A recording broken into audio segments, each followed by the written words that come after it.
That was the Prime Minister. Let's speak to David Davis, who joins us now. So what is, just summarise for us, what would Britain's position be outside the EU?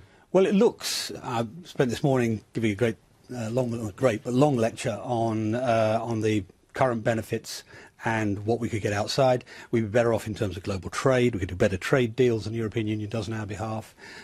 We would not lose anything in terms of our access to European markets, because apart from anything else, the German car industry alone would have a 16 billion market put at risk, and Merkel, any German politician, would not be able to allow that. So there's a very easy, not easy, but a very straightforward negotiation. Do you think we would get all the advantages of the single market for we would pay no price for that access? No, I think the only area where that won't work is on agriculture, where we'd have to have some particular deal. We'd have to subsidise British farming in a free market position. But other than that, it's pretty clear that the end game would be a free market arrangement, just as they have just struck with Canada. And Canada is a famously free market, world market. I mean, I used to work in Canada, and you buy sugar in Canada, it's world market sugar. Everything in Canada is world market, and they struck it with Canada. If they can strike it with Canada, they can strike it with anybody. But there is not yet a developed single market on services. When you speak of the German currency, you're talking about manufactured products. In a sense, that's the easy bit of trade. Yeah.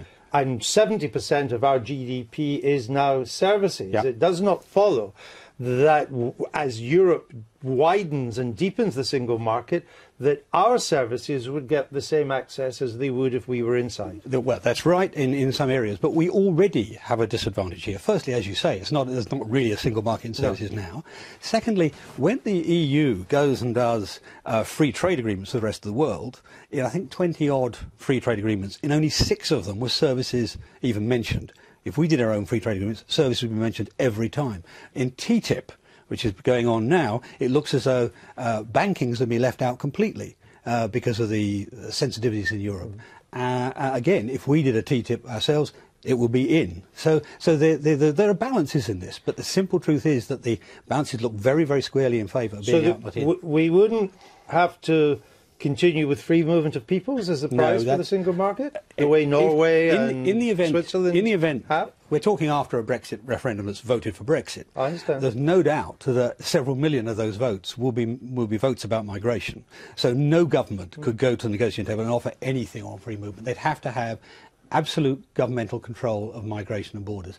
And the Europeans understand that. At the end of the day, European negotiations, I've been there and done it, European negotiations are about national interest. And no national government, Merkel, Hollander, are going to give up the interests of their major industries in order to promote a European ideal. That may be logical. But what it's about, also political. Well, but what about the point Margaret Beckett was making earlier in the programme, that Europe could be so angry with us as a result of us leaving that they may not be inclined to be as generous with their single market as you think. And also, there could be an element of pour encourager les autres, that if Britain can leave and not suffer, really, and still get all the benefits of the single market without having to sit in the European Parliament or the European Council, then others may follow. So they'll be tougher than you think. That bit of it is certainly true. But judging on history, what normally happens is, if we have Brexit, there'll be 3 months of hysteria, screaming and shouting, threats, you name it. And then they start to calm down and work out what the consequences themselves are. The day after Brexit happens, the chief executives of Volkswagen, BMW, Audi, Mercedes. And Mercedes, I know you've got one. You've got to know how to tease them. And they'll all be queuing up, saying we've got to have access for our 16 billion market. What do you say to that?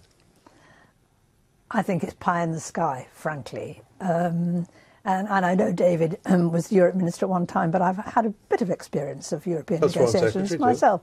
Over something like 10 or 11 years of intense negotiation, both on agriculture and on climate change. And I just think, don't give me, if I can say so with some modesty, I do quite pride myself on my negotiating skills and track record. Don't give me a brief like that. Look at the risks are huge, and the certainties are none. What's interesting in the last decade, I'll leave aside Margaret's time, but in the last decade, all these people say, well, this gives us a huge clout, this gives us huge leverage, right? If you look at the way we are treated, we lose twice as many votes as anybody else in Europe. Just now, David Cameron has asked for a really, really trivial set of demands and hasn't even been given them. And if you look at something really important, like the free trade agreements that Europe strikes with other countries and other areas of the world, we actually lose out in 2/3 of them. So that's how much influence we have in Europe now. Okay. We can do better than that. Well, if you want to go down this road, you need someone strong to sell the message. Looks like it won't be Theresa May to lead the Leave campaign? That's up to Theresa. I have no idea. What do you think? I have no idea. Boris Johnson, is he... You'd have to, you need Boris sitting here, not me, to answer those questions. Yes, but you speak to these people all the time. I think... to be honest, I don't actually think it matters that much. Beyond the M25, I think what matters is this. What will this do, not for the 3 million jobs that get thrown around, my job, my welfare, my interest, and they'll make that decision not on the basis of whether a blonde bombshell presents it, but what the facts say. David Davis? No, David Davis. Oh no, I thought you were just asking him to leave. No, I'll do that in a minute. No, it's not for me. I tried. You did? David Davis. Thank you. Thank you. You didn't frankly have the balls to put country before party.